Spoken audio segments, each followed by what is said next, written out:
My parents both worked for the U.S. Agency for International Development. And so I spent most of my childhood moving around to developing countries. We lived in Pakistan and the Philippines and Kenya, with stints in the U.S. in between. And my father's primary focus was on population issues, and my mother worked on a variety of issues, some agriculture, some health.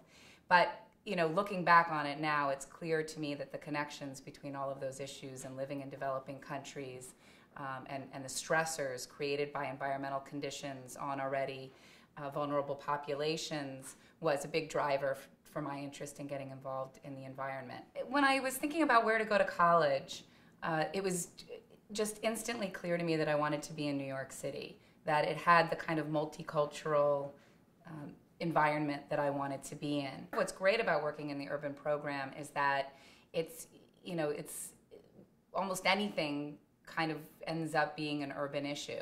So, we got involved in solid waste issues because those are issues that municipalities deal with. But almost inevitably, they will take on a component that's national or even international in context. For example, the e-waste issue.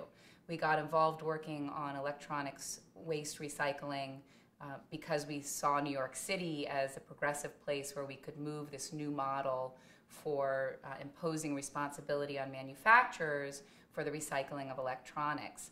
But that's now an issue that's taken me really internationally in scale, in that a lot of our e-waste in the U.S. ends up being processed in developing countries. Another example of that is our work protecting the watershed. One of the very big issues of late in New York has been this issue of gas drilling in the Marcellus Shale. And the Marcellus Shale runs underneath New York City's drinking water supply, as well as large portions of the western part of the state, and then it extends down into Pennsylvania and Ohio.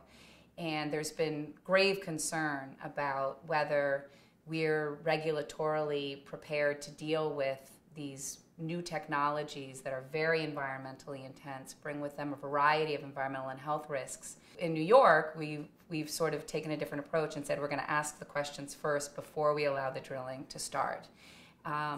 We still have a lot of work to do to make sure that the state fulfills the promise of doing a proper environmental assessment before drills break ground, but we're committed to making sure that they do that. I love New York. It's got its challenges. It's a tough place to live, but we've got incredible people, incredible energy, and it's there's no place better.